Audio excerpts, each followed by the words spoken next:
सारे देवी देवता अपने अपने पार्षदों को भेज देंगे, गणों को भेज देंगे, देवताओं को भेज देंगे, पर महादेव किसी को नहीं भेजते। महादेव अपने गणों को, अपने भक्त को लेने के लिए इसलिए नहीं भेजते क्योंकि भगवान शंकर के जितने गण हैं, किसी के 12 आंखें हैं, किसी के 12 हाथ हैं, किसी का मुख नहीं है, किसी का शरीर नहीं है, किसी के दांत बड़े हैं, कोई भयंकर काला है, कोई भयंकर रूप वाला है। मालूम पड़े शंकर जी का कोई भगत प्राण छोड़ रहा हो, उसको मरने में 10 मिनट की देरी हो और शंकर भगवान का कोई गण आकर खड़ा हो जाए तो वो 5 मिनट पहले ही मर जाएगा। इसलिए शिवजी अपने भक्त को लेने के लिए गण नहीं भेजते। महादेव अपने भक्त को लेने के लिए, शंकर की कथा सुनने वाला, शंकर पर 1 लोटा जल चढ़ाने वाला, शिव भक्ति करने वाले के लिए मेरा महादेव गण नहीं भेजता। मेरा महादेव खुद नंदी लेकर आता है और अपने भक्त को लेकर जाता है। वो स्वयं आता है, कोई दूसरा नहीं आया, वो स्वयं। वो स्वयं पहुंचता है, वो स्वयं आता है और स्वयं आकर अपने भक्त को स्वयं लेकर जाता है। दुख काटने के लिए, दुख काटने के लिए मेरा महादेव किसी को नहीं भेजता, खुद आता है। मेरे भक्त को दुख आया, मेरे भक्त को तकलीफ आई तो उसका दुख मैं काटूंगा, उसको तकलीफ में मिटाऊंगा। उसका एक नाम है महामृत्युंजय। क्या नाम है? महामृत्युंजय।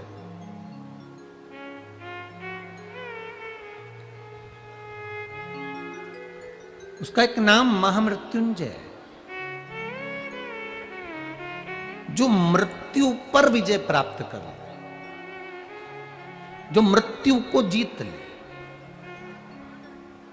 मौत सामने खड़ी हो, इधर यम के दूत खड़े हैं और इधर मेरा महादेव स्वयं खड़ा है। यम के दूतों की सामर्थ्यता नहीं कि महादेव के सामने अंदर प्रवेश कर जाए।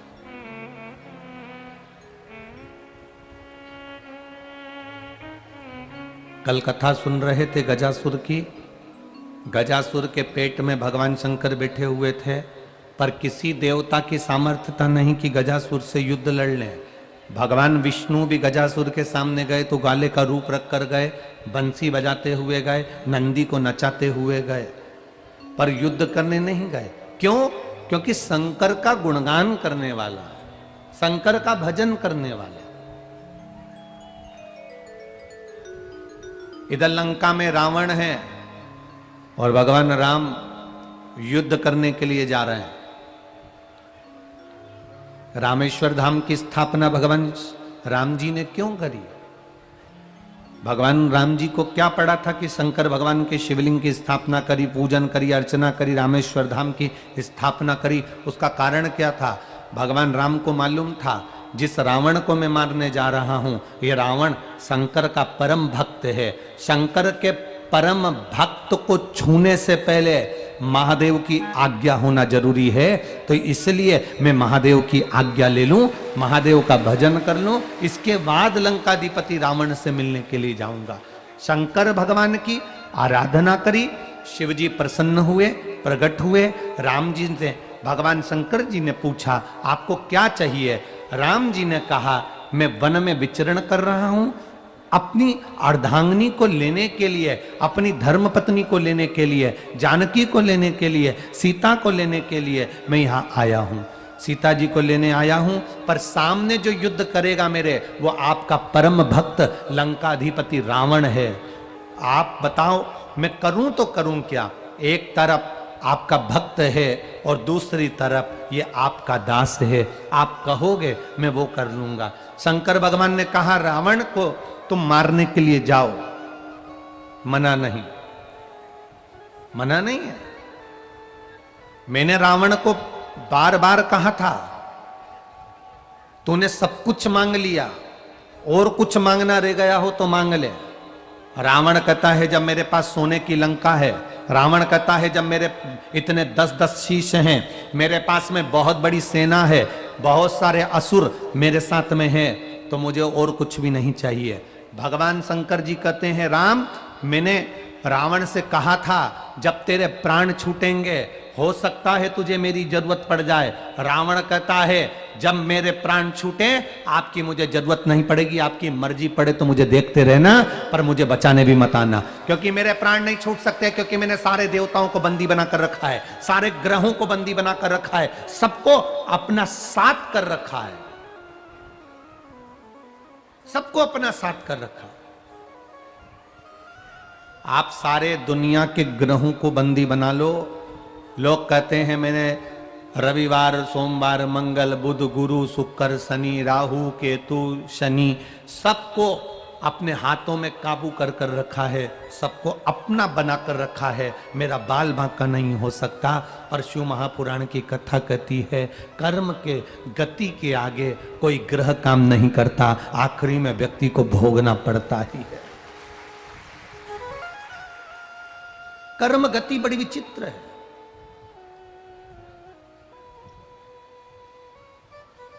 मत बुरे कर्म कर बंदे वरना पछताएगा, भगवान की आंखों से तू बच नहीं पाएगा, तू बच नहीं पाएगा। अरे ओ अज्ञानी मत करना नादानी, तेरे कर्म का फल भी तू ही पाएगा, जैसा किया तूने तेरे आगे आएगा। मत बुरे कर्म कर बंदे वरना पछताएगा, भगवान की आंखों से तू बच नहीं पाएगा, तू बच नहीं पाएगा।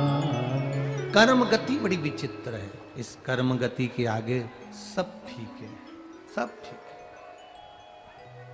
है। जाओ, मैंने रावण से कहा था तुझे कुछ चाहिए हो तो बोल, रावण ने मना कर दिया। जब रावण ने मना कर दिया तो फिर जरूरत क्या, जाइए। जो गलत करे उसके साथ में गलत होता ही है, जो अच्छा करे उसके साथ अच्छा होता ही है। जाओ। रावण के पास में धन, वैभव, सत्ता इतनी हो गई थी, रावण के पास में धन, वैभव, सत्ता इतनी हो गई थी, इतनी धन, इतना वैभव, इतनी सत्ता रावण के पास हो गई थी कि रावण की वाणी बिगड़ गई थी। वाणी में ब्रेक नहीं था। दो जगह पर ब्रेक की जरूरत होती है, गाड़ी में और वाणी में। रावण के पास में जब धन आ गया, सोने की लंका आ गई, परिवार बढ़ गया, कुटुंब बढ़ गया, खूब वैभव बढ़ गया, सारे ग्रह उसने बंदी बना लिए, देवताओं पर आक्रमण कर दिया, सारी सत्ता उसके पास में आ गई, तो उसकी वाणी बिगड़ गई। वाणी में ब्रेक नहीं रहा, सगे भाई को लात मार कर निकाल दिया, अपने नाना का अपमान कर दिया, ब्राह्मण संत गुरुजन का अपमान में लग गया, और आखिरी में हुआ क्या, जिसकी वाणी में ब्रेक नहीं होता उसकी गति बड़ी बुरी होती है महाराज, बड़ी बुरी। ब्रेक नहीं था वाणी के, श्रेष्ठता की वाणी नहीं बोल पाए। अभी कथा में कहा गाड़ी में पावर विंडो है, वाणी में गाड़ी के अंदर स्टीयरिंग है, कांच है, बम्पर है, सीट कवर है, क्लच है, सब कुछ है, पर गाड़ी में अगर ब्रेक नहीं तो किसी काम का नहीं। आप बहुत सुंदर हो, आपकी हेयर स्टाइल बड़ी सुंदर है, आपका शरीर बड़ा सुंदर है, पर आपकी वाणी मीठी नहीं है, आप अच्छा बोलना नहीं जानते, आप किसी का आदर करना नहीं जानते, आप किसी का सत्कार करना नहीं जानते, आप किसी को मान सम्मान देना नहीं जानते, तो फिर आपका वो शरीर किस काम का? सफर तब अच्छा है जब हम सफर अच्छा हो। मालूम पड़े जो तुम्हारे साथ सफर कर रही है वो दिखने में तो सुंदर है पर बोलने में ऐसी बोलती कि सारा घर डोलता, तो क्या मतलब का ऐसा सफर?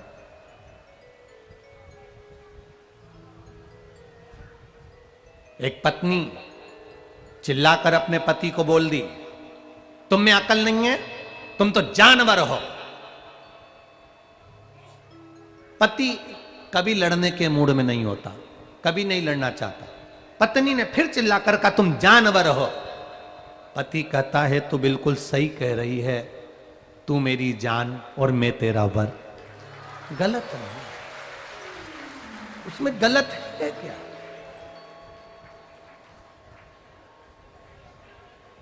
अब बहुत सुंदर दिख भी रहे हो, बहुत सुंदर तुम लग भी रहे हो, तुमने सफर करने के लिए मठरी भी बना ली, समोसा भी बना लिया, कचौड़ी भी बना ली, खुरमे भी बना लिए, ठेहुआ भी बना लिया, थोड़ा सा लिट्टी चोखा भी धर लिया, तुमने सब कुछ रखा। बैग के अंदर तुमने सारा सामान रख लिया। अब ईमानदारी से बोलो, सफर करने जा रहे हो, सारा सामान तुमने बैग में रखा, तुम्हारे साथ में चलने वाली भी बड़ी सुंदर है, तुम्हारे साथ चलने वाला भी बड़ा सुंदर है, तुम्हारे बच्चे भी बड़े सुंदर हैं, पर ईमानदारी से बोलो, वो लिट्टी चोखा, वो ठेहुआ, वो तुम जो लेकर जा रहे हो सामान, तुम्हारी मठरी, गुजिया, पपड़ी, खुरमा कब काम आएगा?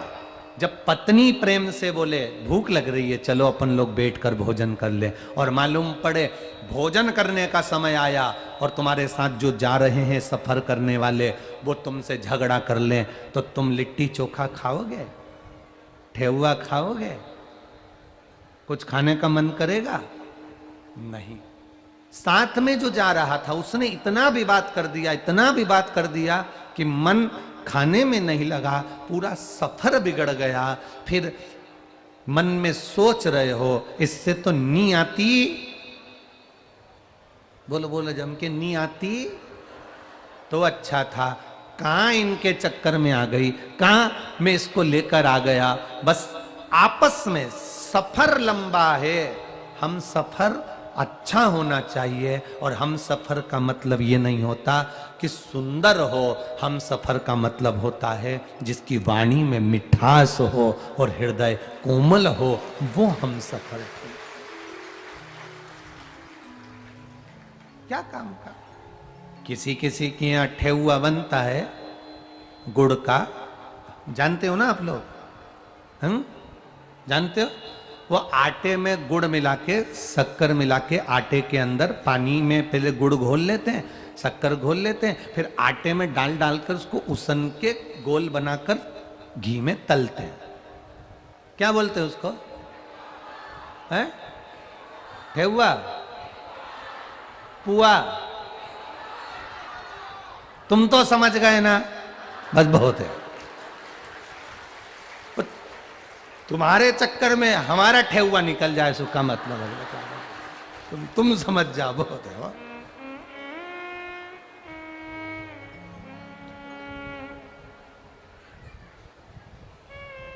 अब तुम बोलो कुछ, हम सुने कुछ। होता है ऐसा, कई बार हो जाता है। एक बहरा व्यक्ति, जैसे अभी हम हो गए थे, एक बहरा व्यक्ति, कुछ सुनाई नहीं दे, उसने अपने लड़के से कहा, मेरा दोस्त हॉस्पिटल में बीमार पड़ा है, एक बार मिला ला, अंतिम सांसें चल रही है, ले चल। लड़का बोला, तुम्हें सुनाई तो देता ही नहीं है। तो कहने लगे, क्या हुआ? देख लूंगा, जो बोलेगा मैं उसके होठ से पहचान जाऊंगा, उत्तर दे दूंगा। तुम्हें सुनाई तो देता ही नहीं है। पिताजी ने छोरे से कहा, ले चल, मैं तेरे हाथ जोड़ूं, मेरा पहचान वाला है, बहुत परिचित, पुराना है, रिश्तेदार है, ले चल। चलो गाड़ी में बिठा कर ले गए। अब बुजुर्ग व्यक्ति, इसको मालूम है कि प्रश्न कैसे करना चाहिए और उसका उत्तर वो क्या देगा, तो उसके उत्तर में अपने को क्या बोलना चाहिए, भले नहीं सुनाई दे अपन तो बोल देंगे। अब ये बहरा व्यक्ति गया, वहां जाकर इसने पूछा कैसे हो। अब जो बहरा होता है ना, उसको लगता सभी बहरे हैं। अब जो पलंग पर पड़ा था हॉस्पिटल में, ये चिल्ला कर बोला कैसे हो, तो इसने कहा शरीर में बड़ा कष्ट है, मर रहे हैं। तो इसने कहा भगवान की बड़ी कृपा है, बड़ी कृपा।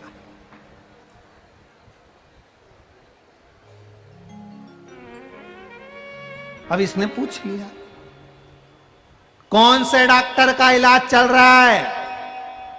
अब इसको गुस्सा आने लगी, जिसका यमराज का चल रहा है। तो इतने में बहरा व्यक्ति बोला बहुत अच्छा डॉक्टर है, तुरंत निर्णय कर देता, तुरंत। अब इसको कांटे से खून नहीं, ये बता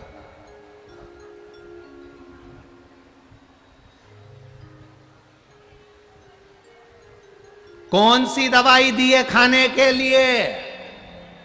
तो इसने कह दिया भाटा दिया है। इतने में ये बोला सुबह शाम खाते रहो, खाते।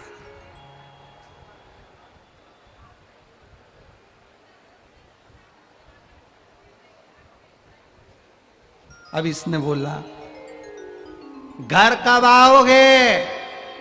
तो इसने कहा घर के आएंगे तो शमशान जाएंगे। तो इसने कहा भगवान तुम्हारे मन की अभिलाषा पूरी करे, तुम्हें जल्दी। अब बहरा तो बहरा, अब जैसे तुम्हारे ठेहुए के चक्कर में कथा है, क्या करो उस ठेहुए का। जब सफर कर रहे हो और हम सफर ठीक ना हो तो ठेहुआ किसी काम का नहीं होता, लिट्टी चोखा किसी काम का नहीं होता। तुम्हारा वो खैतान जी का बेटे ने बताया था ना, मौसा जी नहीं, हाँ मोमो, वो किसी काम का नहीं होता। तो क्या करे उसका।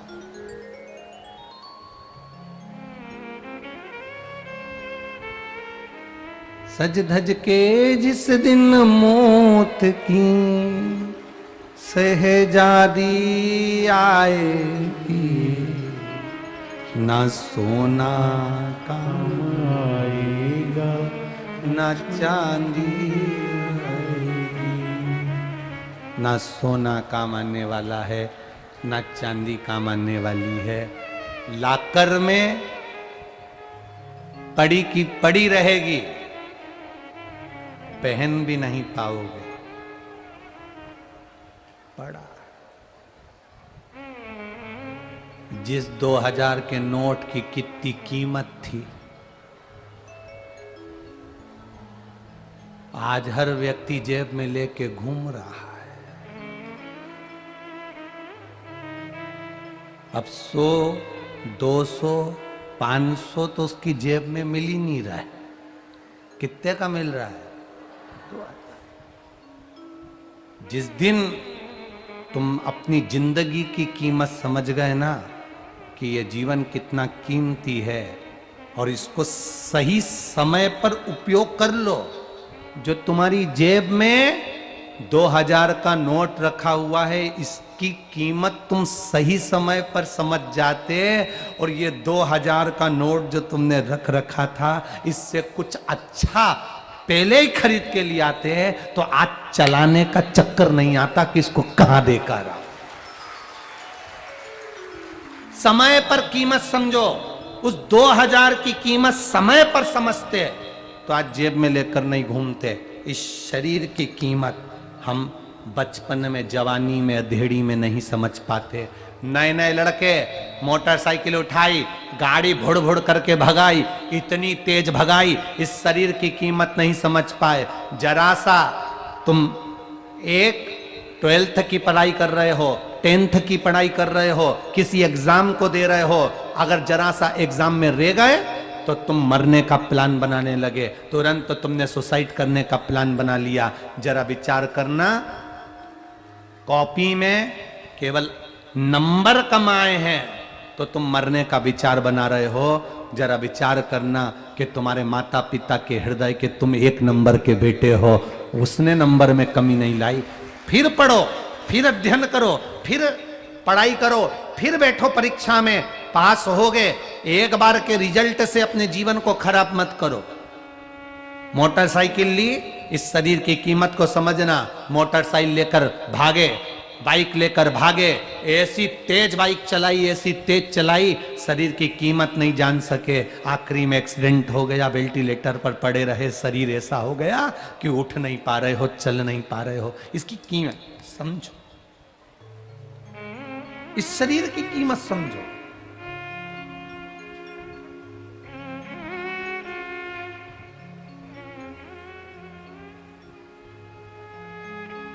जिस दिन शरीर की कीमत समझ गए, उस दिन जीवन का सबसे बड़ा मोल तत्व आप जान जाओगे और भगवान की भक्ति में डूब जाओगे। भगवान के भजन में क्यों नहीं डूबे हो? क्योंकि शरीर की कीमत नहीं जान रहे। आपने सोच लिया मनुष्य का शरीर मिला, खाने पीने को मिला है, क्या किसको रोइए, चादर तान के सोइए। अलमस्त शरीर मिला, खाओ पियो सो।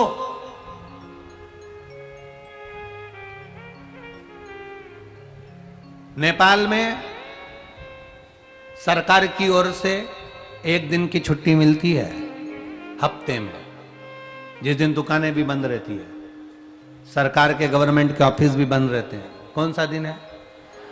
शनिवार। इंडिया में, भारत में 1 दिन की छुट्टी मिलती है, जिस दिन सरकारी कामकाज बंद रहते हैं, दुकानें बंद रहती है। कौन सा दिन है? रविवार। सरकार को क्या पड़ा कि तुम्हें 1 दिन की छुट्टी दे? सरकार को क्या पड़ा कि तुम 1 दिन की दुकान बंद करते हो? छुट्टी काहे के लिए देती है सरकार? छुट्टी क्यों मिलती है? दुकान क्यों 1 दिन के लिए बंद करते हो? केवल कई लोग सोचते हैं छुट्टी इसलिए मिली है कि दिन भर खाओ और सो। छुट्टी छुट्टा सांड बनने के लिए नहीं मिली है। छुट्टी गाड़ी लेकर दौड़ाने के लिए नहीं मिली है। छुट्टी मदिरा की दुकान पर जाने के लिए नहीं मिली है। छुट्टी गलत व्यसन करने के लिए नहीं मिली है। छुट्टी इसलिए दी, 6 दिन तुमने सरकार के लिए काम करा तो हमने तनख्वाह दी। 1 दिन तुम उस परमात्मा के लिए काम करना तो वो तुम्हारे को जिंदगी देगा।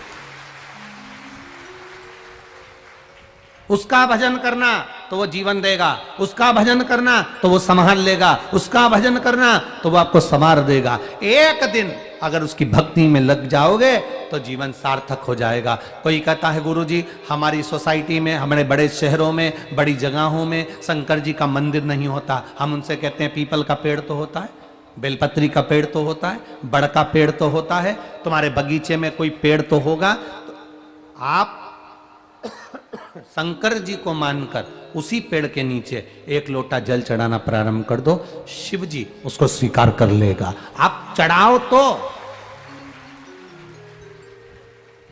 शिव उसको स्वीकार कर लेगा। अगर आपके गांव में, नगर में, शहर में, मोहल्ले में, कॉलोनी में कहीं पर मंदिर नहीं तो पेड़ के नीचे 1 लोटा जल चढ़ाओ। उस वृक्ष के नीचे जब आप 1 लोटा जल चढ़ाओगे, वो वृक्ष जब हरा भरा होगा, वो छाया देगा पथिक को। पथिक को जब छाया मिलेगी तो आशीर्वाद आपको मिलेगा, कुछ ना कुछ लाभ आपको मिलेगा, आपका जीवन सार्थक होगा। आप जिस महादेव के नाम से जल चढ़ाओगे उस महादेव को प्राप्त होगा।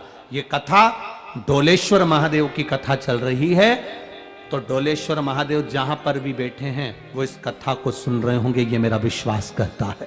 जहां होंगे वहां कथा सुन रहे होंगे, जहां बैठे होंगे वहां कथा का रस तत्व ग्रहण कर रहे होंगे। शिव महापुराण की कथा तो यहां तक कहती है कि जिस जगह पर शिव पुराण की कथा होती है उस जगह पर 33 कोटि देवी देवता, जितने लोग कथा सुनने बैठते हैं उनके रूप में 33 कोटि देवी देवता आकर कथा का रस तत्व ग्रहण करते हैं। तो कोई शिव तत्व साधारण तो नहीं है। हम क्यों वंचित हों शिव तत्व से?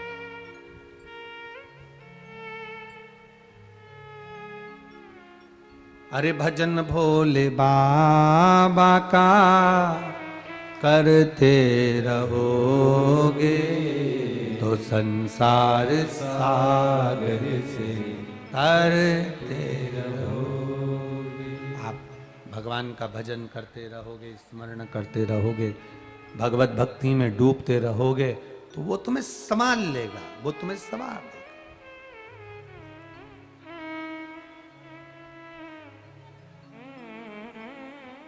गाड़ी में ब्रेक नहीं तो गाड़ी बेकार। जिस मंदिर में भगवान नहीं वो मंदिर,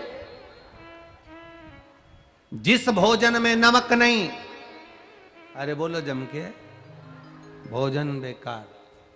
और अस्पताल में, हॉस्पिटल में सब कुछ है, वेंटिलेटर, आईसीयू का रूम, कंप्यूटर, सिस्टर, दवाई, इंजेक्शन, एसी, हॉस्पिटल में सब कुछ है। जिस हॉस्पिटल में डॉक्टर नहीं वो हॉस्पिटल बेकार। गाड़ी में ब्रेक नहीं तो गाड़ी बेकार है, हॉस्पिटल में डॉक्टर नहीं तो हॉस्पिटल बेकार है, मंदिर में भगवान नहीं तो मंदिर बेकार है, भोजन में, थाली में नमक नहीं, सब्जी में, रोटी में, चावल में, दाल में नमक नहीं तो भोजन बेकार है। उसी तरह इस शरीर के माध्यम से भगवान का भजन नहीं तो ये शरीर बेकार है, इसका कोई तत्व नहीं,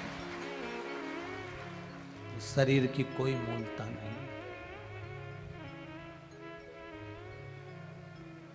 नमक बिना भोजन बुरा, बेकार। डॉक्टर बिना हॉस्पिटल, ब्रेक बिना गाड़ी बेकार, और भजन बिना, बोलो बोलो जम के, शरीर बेकार। शरीर की मूलता शिव तत्व है।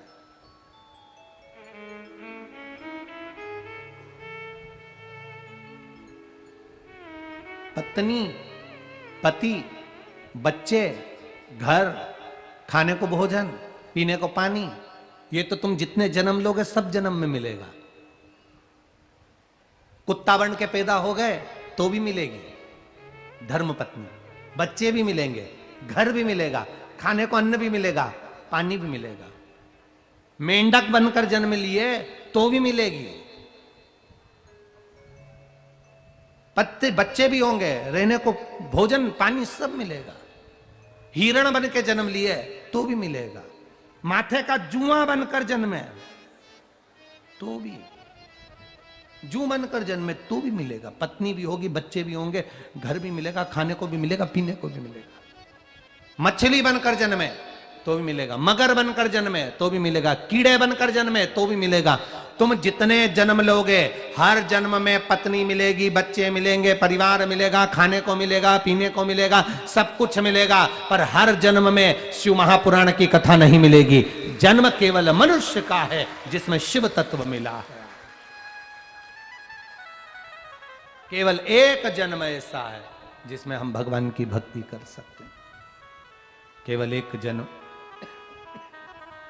ऐसा है जिसमें हम भगवान का नाम ले सकते हैं, भगवत गुणगान कर सकते हैं, भगवत स्मरण कर सकते हैं। वो केवल एक मानव का देह है, उसके सिवा कुछ नहीं। आप भक्ति कितनी कर रहे हैं, हम आपसे ये भी नहीं कहते कि आप अपना घर छोड़ो, बिल्कुल मत छोड़ो। किसी को देखकर घर मत छोड़ना कि वो भगवान बन गए, संत बन गए तो उनको देखकर हम भी संत बन जाए, बिल्कुल मत बनो। तुम तो दोनों टाइम खूब चरो, डनलप के गद्दे पे सो, खूब एंजॉय की जिंदगी जियो, मना नहीं है, खूब अच्छे से रहो। माताएं कहती हैं, गुरुजी, हमने हमारे गुरुजी से पूछा था, वो कहते हैं कि माला पकड़ कर बैठो, थोड़ा सा भजन करा करो। आप क्या कहते हो? दिक्कत तो यही है ना कि आपके गुरुजी कह रहे हैं कि माला पकड़ कर बैठो, और सियोर वाला महाराज बस एक ही बात कहता है, माला पकड़ने की जरूरत नहीं है, पृथ्वी पर आए हो कर्म करने के लिए आए हो। घर में रह रहे हो तो पति है, सास ससुर हैं, माता पिता हैं, घर में बच्चे हैं, पहले इनकी सेवा कर लो, समय मिल जाए तब माला पकड़ लो। जब समय मिले तब पकड़ो। और कोई तुमसे कह रहा है कि दिन भर माला पकड़ कर बैठो, तो हम तो नहीं कह सकते। हाँ, ये इसीलिए तो सबसे बड़ा विरोधाभास सभी लोगों को सियोर वाला महाराज बुरा किस बात पे लगता है, क्योंकि ये थोड़ा विपरीतता में बोल जाता। अब लोग कह रहे हैं तुमसे कि माला पकड़ो, और सियोर वाला महाराज कह रहा है पहले घर का काम करो उसके बाद माला पकड़ो। दिक्कत तो यहां पड़ी है ना। सब लोग कह रहे हैं तुम पूजन में लग जाओ, भजन में लग जाओ, सेवा में लग जाओ, संकीर्तन में लग जाओ, और सियोर वाला महाराज कहता है कि कहीं मत जाओ, घर में रहो, भगवान का भजन करो, जितना समय मिले उतना करो। पहले अपने सास ससुर को संभालो, अपने माता पिता को संभालो, घर के बच्चों को संभालो, पति देवता को संभालो, फिर सब तरह से जब फ्री हो जाओ तब मोबाइल खोलो या टीवी खोलो, फिर आधा घंटा, 1 घंटा, 2 घंटा, 3 घंटा, जितनी तुम्हारे को कथा मिल जाए उसको सुन लो, और मन लग जाए तो ये सब सोकर उठें, उससे पहले लोटा भरकर शंकर जी के मंदिर जाकर चढ़ाया, अपना काम फ्री। बस अब हम तुमसे कह दें कि तुम माला पकड़ कर बैठ जाओ, हम तुमसे कह दें कि तुम मंदिर में जाकर बैठ जाओ, हम तुमसे कह दें कि तुम तीर्थ में जाकर बैठ जाओ, और घर में बुजुर्ग पड़े हुए हैं, घर में बूढ़े पड़े हुए हैं, घर में सास ससुर पड़े, घर में माता पिता पड़े, घर में पति है, बच्चे हैं, इनका कौन करेगा? अपन कर्म करो और कर्म के साथ में भजन।